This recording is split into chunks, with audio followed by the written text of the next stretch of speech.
Hi interwebs! My name is Rachel and I've been working as a commercial archaeologist in Britain for about a year and a half now. Based on my own experiences and also the observing people who are starting out a career in archaeology, I thought I would make a video of kind of some tips and explanations of how to get yourself into a career in archaeology, because while they might talk to you about it and tell you about it in school, I personally never got like a very thorough guide, and a lot of the stuff that I have learned has kind of come to me in bits and pieces, so I thought it would maybe be nice for future archaeologists to kind of have a lot of this information in one place. English Heritage recently published a paper on a study that they did talking about how essentially they're running really low on people to staff commercial archaeology down in England and Britain, so they are going to be really looking for people in the next couple of years. So today some of the stuff I want to talk about is kind of things that you can do to help prepare yourself so you can get a job. So the first thing I want to talk about is a lot of people don't actually know that you can work as an archaeologist outside of being employed by the university in a tenure position. Generally, there's a difference between kind of academic stuff, so working at a university as a professor and then running a field school or participating in a field school. And then there's also working in commercial archaeology, which is what I do, where you essentially just work in the field all the time and then eventually get to the point where you're going to be writing reports and doing more office-based things higher up in the hierarchy. Commercial archaeology is really heavily dependent upon the construction industry, both in Canada, where I'm from, and here in the UK. There's a lot of legislation in place so that essentially if somebody wants to build something somewhere like Edinburgh, London, or a place where we know there's been occupation for a very long period of time, there will be a planning condition almost guaranteed. In order for the construction to commence, they're going to have to hire archaeologists first to determine whether or not there's anything of heritage value underneath or that they might kind of come across during any kind of building works, which is how commercial archaeology comes in. So there's a variety of companies throughout the UK that you can employ to do this that all kind of compete against each other for contracts for work of this nature, although there is plenty of work to go around. Essentially, when you're starting out doing archaeology here, you're going to be working as a field archaeologist, or a site assistant is usually the term that's used. This would mean somebody that you generally spend all of your time in the field. You'll be excavating what's known as features, and then you'll be drawing them, photographing them, and recording them for various types of projects. You might end up doing some machine watching, doing field surveys so that you're walking across a landscape to see if you can see anything of possible significance that needs to be recorded and noted down. You might end up doing some stuff in the office later on, so typing up lists or doing basic research work, working in the lab, cleaning any finds or cataloging things. The thing that kind of throws a lot of people off, I think, about archaeology is that when you start out, it can be really difficult to find a permanent job. It's pretty much guaranteed that you won't have one if you're looking to work as a commercial archaeologist for the first couple of years. That doesn't mean that you won't have work. You're generally going to end up bouncing between several companies, which is what I have done, and kind of working wherever the work is. Generally, you'll either find that you get a job for either a couple weeks or the duration of a project, or you'll have a place that'll kind of keep you on like a phone list, and they'll call you, ask you if you're available, you say yes or no, and then on the Friday you find out if you have work on Monday, which personally I'm not a huge fan of because it's kind of difficult to build your life and plan things around not knowing whether you're going to be in town or off work for the next week, but that's just the way it works. It's an industry that is heavily dependent upon construction and other people giving you access to land and everything being set up, so if there's kind of like one cog that's not really working, the whole thing kind of grinds to a halt, so it can be quite difficult for companies to guarantee that you're going to have work year-round. As a job, it is fairly well paid. It is above the minimum wage. Depending on who you work for, how much you get paid can vary.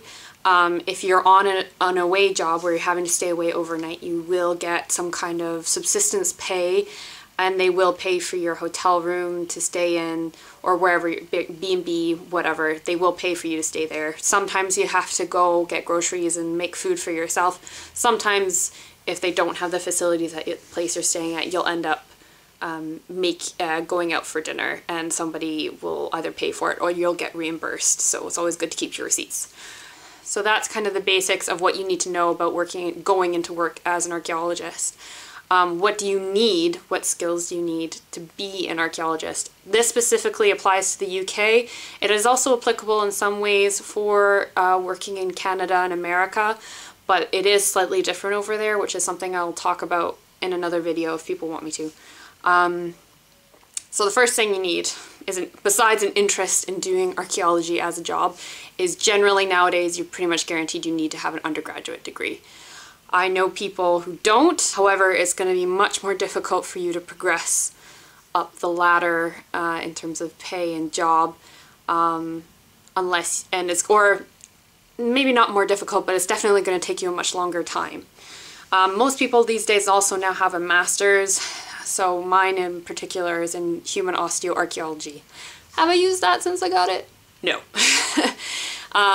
So it's useful to have, and it might come in use for you later, but it's definitely not a requirement, and it's always something you can go back and get if you feel like you need it. With the university degree, you're going to want to choose a university that has a good program, and my personal recommendation is to make sure it has a good field school.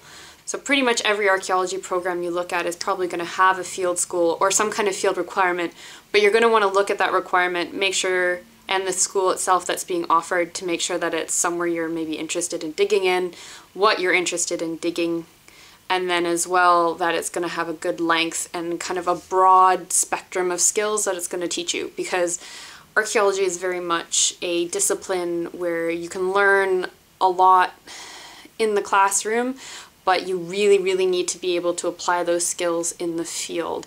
And the most useful way to learn to do that is in fields. If you want to have a career in our commercial archaeology, you need experience. It is much, much harder to get hired if you don't. Once you have this basic experience from being on a field school, I would highly recommend getting a Cscs card.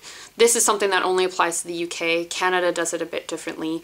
Essentially, in the UK, the Cscs card is a construction skills certification scheme. And essentially it's where you've taken a basic health and safety test to certify that you aren't going to accidentally kill somebody through ignorance on a site, which it generally is not going to happen as an archaeologist, because you're not really working with dangerous tools, but you are working sometimes in a very deep at very deep levels, and you have to be careful about where you're walking, and you know, it is possible to trip over things and stuff like that. So the safety test that you have to take is slightly separate, very easy. You do need to study for it, however, because the book that they sell for study material, you can pretty much pull all the questions from there, and there's some things, a lot of it is common sense, but there's some things that like for example, the one everyone talks about is the types of fire extinguishers that you need to know. And different signs for different things on construction sites and whatnot. Sometimes a company will pay for it if they've offered you a job already, you don't have one, and they're like really desperate to get you out. They'll pay for you to get it. However, in my experience, that's not really the case. Usually you're expected to get it yourself. The other thing that would be useful to have, but is not necessarily a requirement at the very start of doing a career in archaeology, is a driver's license. This is kind of self-explanatory in terms of archaeologists work in a lot of remote places. You're not going to be able to get a bus to work, and eventually if you want to go further in the career, you are going to have a driver's license. It isn't necessary when you start out. Usually they'll have a car that'll either come pick you up at a meeting point to drive you to work, or some kind of transport will be arranged to get you there. So now that you have all of these skills, a university degree, Cscs card, and some basic field experience, how do you go about getting a job? For the UK at least, the best place to go is Badger, B-A-G-R. I'll put the link below. They are the #1 jobs kind of resource site for the UK in commercial archaeology. So they post very regularly any jobs for any companies for all over the UK. However, Badger, you know, people aren't hiring where you are all the time. So you can't, it's going to take you a really long time sometimes to find a job where you're living or near where you're living if you're just waiting for a Badger advert. The other useful thing to do is they have on the website a map that you can search that has a list of all the companies. So you can, you know, put in your postal code and then a radius, and then it'll come up and it'll show you what companies are around you. I would use this and then find all the companies that are near you, then go to their websites, and just most of them will have an email or something where you can submit a CV. This, I would say, is probably the most useful way to get a job, because you never know, sometimes they don't always advertise when they're hiring. They might end up, oh, we really need people for next week, we don't have time to put an advert out on Badger, and they'll just have a list or a pile of CVs, and they'll just go through every single CV and call people to see if they're available. That has happened to me, where I've been contacted by people because I submitted a CV and I got work. So it is useful, and a lot of people will end up getting their first jobs through that. It is quite useful to be kind of proactive sometimes. If you're really having a hard time, attend lectures, go to events, you know, do some volunteer stuff. Anything to pad up your CV is going to look better than somebody straight out of university trying to get a job. It's just the way it is. So the last thing you really need with looking for a job in commercial archaeology is patience, because it can take time to get hired. For example, I finished my master's and it took me about 5 months before I got hired at a commercial archaeology jobs. In that meantime, I did a variety of other like temp stuff, waitressing and whatnot, all things which I could easily kind of drop once I did start an archaeology job, but it did end. Personally, I am also somebody that has you know, a bunch of field experience and had also worked in archaeology in another country. It can take you a while, and then sometimes it might just happen right away. You never really know. The last thing I want to talk about is kind of the environment for working in archaeology in the UK at present.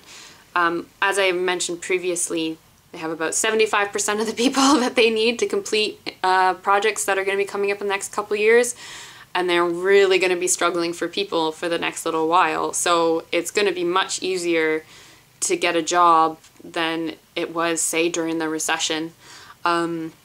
The HS2 project is one that's constantly mentioned to me down south that is going to need a lot of people working on it, and while those people are working on that, you know, who else is going to do the rest of the archaeology? So it's not even just people that are needed to do these huge infrastructure projects, it's people that are needed to do everything else that's going on during the time of these infrastructure projects. So there is going to be quite a lot of work coming up in the next few years.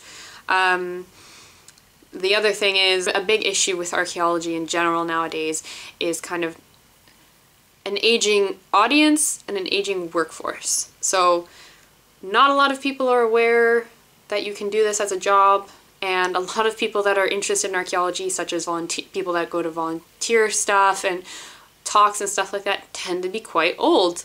And it is, you know, you need young people in the workforce. So right now, you know, companies are really looking to add people to their roster of employees or people that they can call for work, because in the next couple of years things are really going to pick up, and there is going to be a struggle to find workers that are adequately trained in the next couple of years. So if you can get that training, it's going to be probably not super difficult down the line to get a job.